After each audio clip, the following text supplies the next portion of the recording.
اللہ تعالی اپنے محبوب مکرم محمد الرسول اللہ صلی اللہ تعالی علیہ وسلم سے خطاب فرما رہا ہے، اے محبوب آپ فرما دیجئے، اے میرے امتیوں، اے میرا کلمہ پڑھنے والوں، تمہیں میرے ہی صدقے سے جان ملی، مال ملا، اولاد ملی، قرآن ملا، رمضان ملا، بلکہ رحمان ملا۔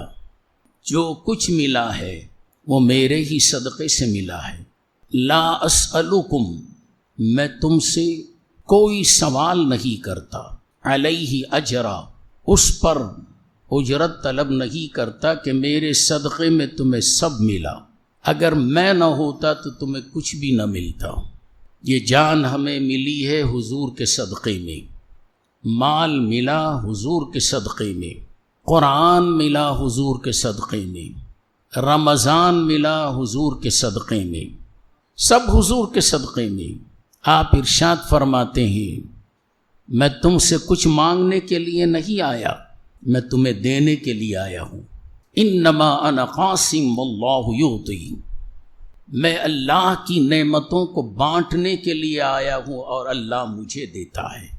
جو لینا ہے مجھ سے لو، جیسا کہ کل کی صحبت میں بھی میں نے کہا، گناہوں کی معافی چاہیے، در مصطفیٰ پہ آؤ، دہلیج مصطفیٰ کی ہو، خدا کی بارگاہ میں توبہ کریں، اگر میرے مصطفیٰ معاف کر دیں توبہ خدا کی بارگاہ میں معاف میرے حبیب کریں گے تو پھر لوجد اللہ توابا الرحیم، تم مجھے بہت زیادہ توبہ قبول کرنے والا، رحم کرنے والا پائیں گے۔ آج کی تراویح میں ان آیات بینات کو آپ نے سنا۔ میں مالک ہوں اور خدا خالق ہے، خدا مجھے دیتا ہے، میں تمہیں دیتا ہوں، جس کی ترجمانی امام اہل سنت فرماتے ہیں، خالق کل نے آپ کو مالک کل بنا دی، خالق کل نے آپ کو مالک کل بنا دیا، دونوں جہاں ہیں آپ کے قبضہ و اختیار میں۔ انا اعطیناک الکوثر، اے حبیب مکرم صلی اللہ علیہ وسلم، بے شک ہم نے آپ کو خیر کثیر عطا فرمایا۔ ووجدک عائلا فاغنا، ہم نے آپ کو حاجت مند پایا اور غنی کر دیا۔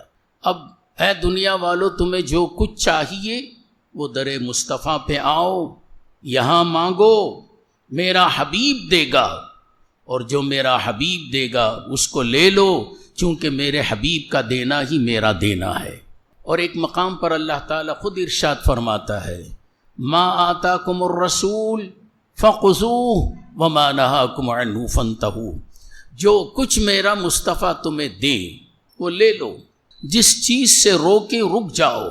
اور ہمارا عقیدہ بھی یہی ہے، جو کچھ مل رہا ہے اسی رسول کے صدقے میں ملا ہے، اور جتنی برائیاں ہیں ان برائیوں سے روکنے والے میرے حبیب ہیں کہ فلاں فلاں چیز سے رک جاؤ۔ تو ایمان والا وہ ہے جو میرے مصطفیٰ کے زبان سے نکلی ہوئی بات کو قبول کر لیا، کہا کہ شراب مت پیو، ہم نے شراب چھوڑ دیا، چوری مت کرو، ہم نے چوری کرنا چھوڑ دیا، برائیوں سے پرہیز کرو، ہم نے برائیوں سے پرہیز کر لیا، جھوٹ بولنے سے بچو، بچ گئے، ماں باپ کی تعظیم کرو، ماں باپ کی تعظیم کر رہے ہیں، اگر تم ان کی تعظیم کرو گے تو میں بھی راضی رہوں گا، میرا مولا بھی راضی رہے گا۔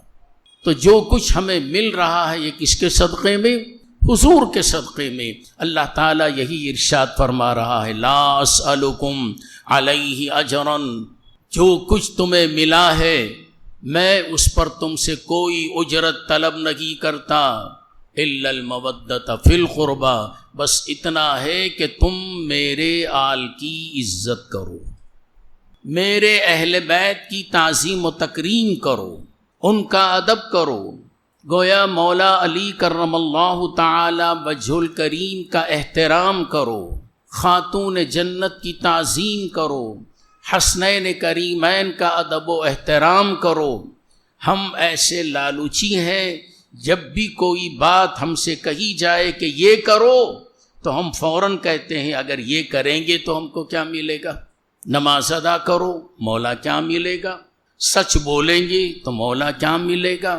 ہر بات میں کیا ملے گا؟ کیا ملے گا؟ یہاں بھی یہی سوال ہو رہا ہے۔ اہل بیت کا اگر ہم احترام کریں گے، ان کا ادب کریں گے، ان کی عزت کریں گے، پروردگار عالم ہم کو کیا ملے گا؟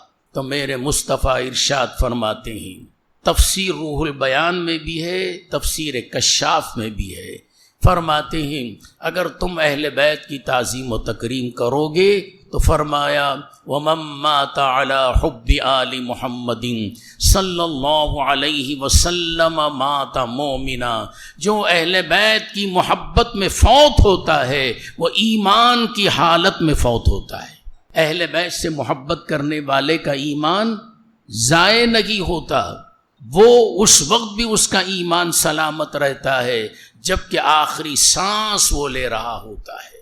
اور پھر سرکار، بڑی طویل حدیث ہے یہ، سرکار دو عالم صلی اللہ علیہ وسلم فرماتے ہیں وَمَن مَّاتَ عَلَى حُبِّ آلِ مُحَمَّدٍ صلی اللہ علیہ وسلم مَاتَ مُسْتَكْمِلَ الْإِيمَانِ، جو اہل بیت کی محبت میں فوت ہوتا ہے وہ مکمل ایمان کی حالت میں فوت ہوتا ہے۔ ہم دعا کرتے ہیں نا، یا اللہ، ساری دعائیں کرنے کے بعد یا اللہ ہمیں ایمان کی حالت میں اٹھا، موت دے تو ایمان کی حالت میں موت دے، ایمان ہمارا سلامت رہے۔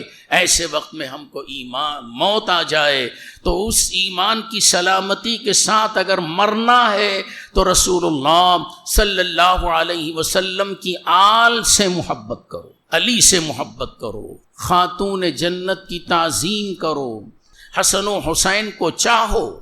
انہی کی چاہت ہمیں ایمان کی دولت عطا کرتی ہے، ایمان کی موت عطا کرتی ہے۔ اور پھر فرمایا وَمَن مَّاتَ عَلَى حُبِّ آلِ مُحَمَّدٍ صلی اللہ علیہ وسلم مَاتَ تائبا، جب تک اہل بیت کا چاہنے والا اس وقت تک مرتا نہیں جب تک کہ وہ توبہ نہیں کر لیتا، بغیر توبہ کے اس کو موت نہیں آتی۔ اللہ تعالی اس کو مہلت دیتا ہے، اب بھی وقت ہے توبہ کر لے، اب بھی وقت ہے توبہ کر لے۔ کس کی محبت میں توبہ کی توفیق ہو رہی ہے؟ آل رسول کی محبت میں ہو رہی ہے۔ اور نماز کس کی محبت میں قبول ہو رہی ہے؟ ارے پوری نماز پڑھ لو، التحیات اور درود ابراہیم نہ پڑھے گئے تو تمہاری نماز مکمل نہیں، کیونکہ اس میں بھی اہل بیت کا تذکرہ ہے۔ اور پھر اللہ کے رسول فرماتے ہیں وَمَن مَّاتَ عَلَى حُبِّ آلِ مُحَمَّدٍ صلی اللہ علیہ وسلم، جو اہل بیت کی محبت میں فوت ہوتا ہے، ثم منکر و نکیر، منکر نکیر اس کے پاس آتے ہیں اور آ کر کیا کرتے ہیں؟ اس کو موت کی خبر دیتے ہیں۔ اب تیری روح نکلنے والی ہے، آئیں گے ہم بھی، تو جائے گا قبر میں، وہاں بھی آئیں گے تو اس سے سوال کریں گے۔ اور پھر فرمایا یُزَفُّ إِلَى الْجَنَّةِ کما تُزَفُّ الْعُرُوسُ إِلَى بَيْتِ زَوْجِهَا، اور جس وقت تو مر جائے گا، تیرا انتقال ہو جائے گا اور تجھے نہلائیں گے، دہلائیں گے، دولہا بنائیں گے، میت پڑی ہوئی ہے، روح نکل گئی۔ دو چیزیں ہیں ہمارے پاس، ایک جسم، ایک روح۔ جسم فنا، روح باقی۔ یہ جو میرا ہاتھ حرکت کر رہا ہے یہ جسم نہیں، روح کی وجہ سے، اور روح ہے تو سب کچھ ہے۔ روح نکل گئی تو مجھے کوئی عبد القادر کہیں گے؟ نہیں، کیا بولیں گے؟ میت۔ تختے پر لٹا دیا، کون لیٹا ہے؟ میت۔ جنازے میں کون ہے؟ میت۔ قبر میں کون ہے؟ میت۔ پھر وہ عبد القادر تھا نا، وہ کہاں گیا؟ وہ تو نکل گیا۔ روح نکل گئی، جسم میت، باڈی میت۔ تو آل رسول کی محبت ایمان، روح ہے ایمان۔ اگر اہل بیت مصطفیٰ کی محبت نکل گئی تو ہم مردہ، اہل بیت کی محبت ہمارے اندر ہے تو ہم زندہ۔ زندہ ہے ایک شخص، علی کی محبت نہیں، فاطمہ کی محبت نہیں، حسنین کریمین سے محبت نہیں، اولاد علی سے محبت نہیں، تو پھر وہ زندہ رہ کر بھی مردہ، چونکہ روح مردہ ہو گئی ہے، باڈی کو لے کو کیا کریں گے؟